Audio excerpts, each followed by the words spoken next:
morning. It's a pleasure to be here. I'm working with the organisation on a number of projects at the moment, and the Promise Project is one of them. And this is just a very brief snapshot from some work that I did in another organisation, not dissimilar to CPFT. I became very curious. I'd read a lot of people's narratives about recovery, about their own lived experiences. And I was very taken with this whole notion of recovery. And as a mental health professional, I was wondering why we found it so difficult to translate these lived experiences into changes in our practice. And I was really curious about why it was so difficult for people working in the mental health area to take hold of what people were telling us and to translate that into practice. So I wondered why that was. So I had a number of conversations with a number of people, and I developed a couple of frameworks to help us to think through what might really be the experience of working in a recovery-orientated way. That's not to say that the stories aren't important, they're vitally important, but there needed to be something else for me in order to translate that into, well, how does this work when one is trying to practice in new ways or old ways, depending on how you look at it. So this is a very whistle-stop tour. If you think about the intention of services, if you think about this axis here is what I call personal agency, going from high to low. And that's really my ability to enact my decisions in my life, to take control. We've heard about agency, opportunity, choice, control. It's my ability to really enact my life in the way that I want to. And the bottom axis here is around well-being. So I'm used to walking around and doing this. So I'm trying to keep close to the microphone. So here is the crisis end, and here is the flourishing and resilience end. So, fingers crossed this works well.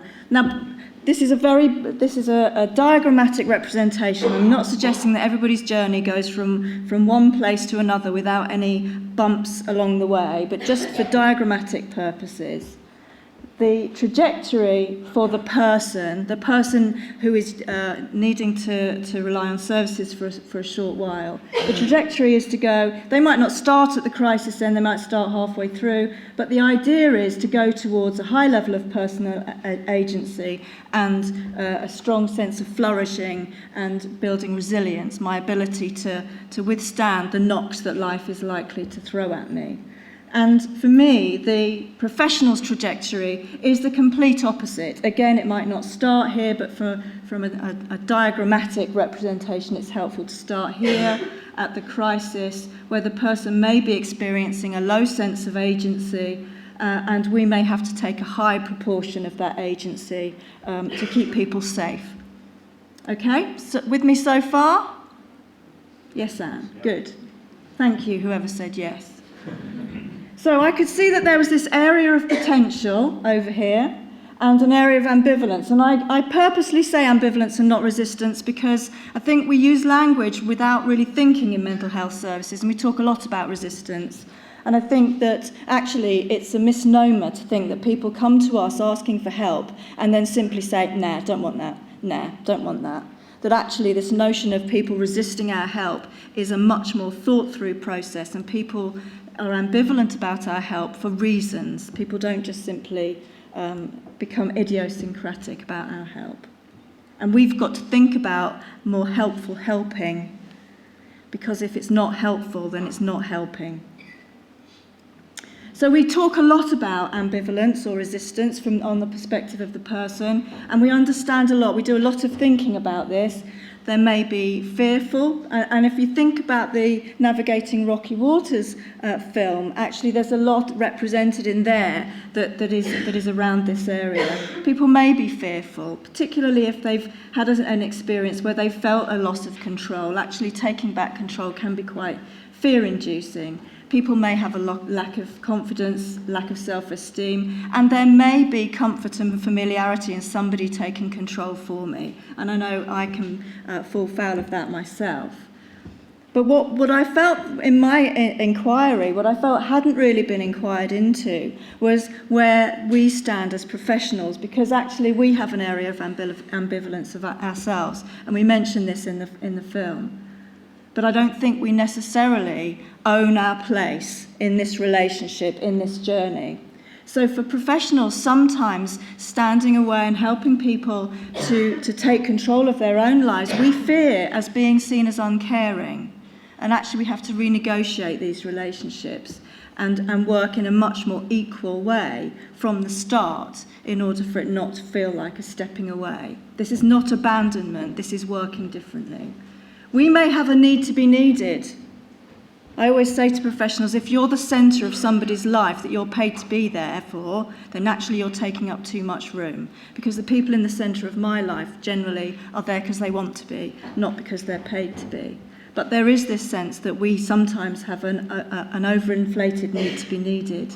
We too sometimes become comfortable and familiar working with the same people.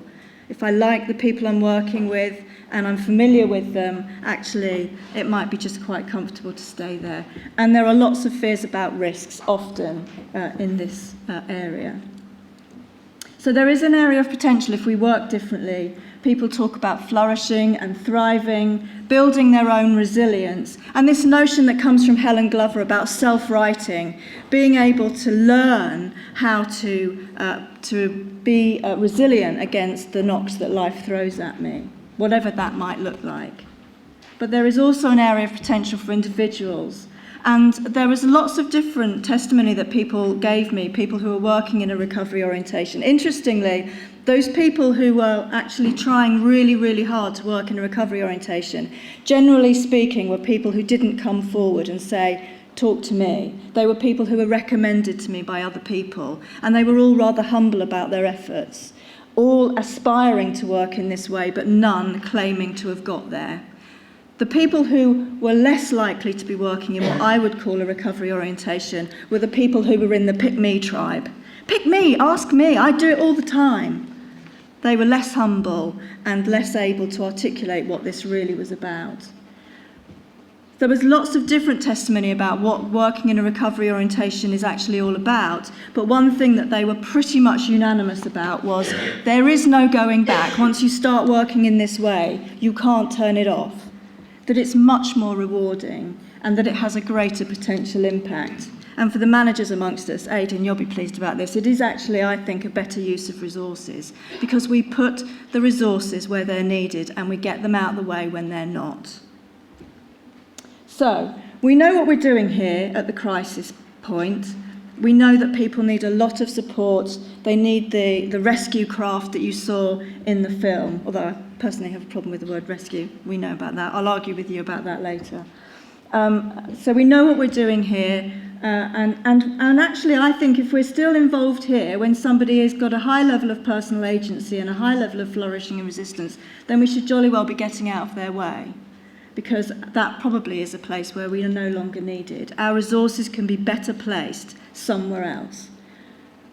So I think where we need to put a particular emphasis is here, in this middle stage, where people are starting to self-write, they're starting to feel that their personal agency is coming back, that they're heading towards flourishing and building resilience, but not there yet.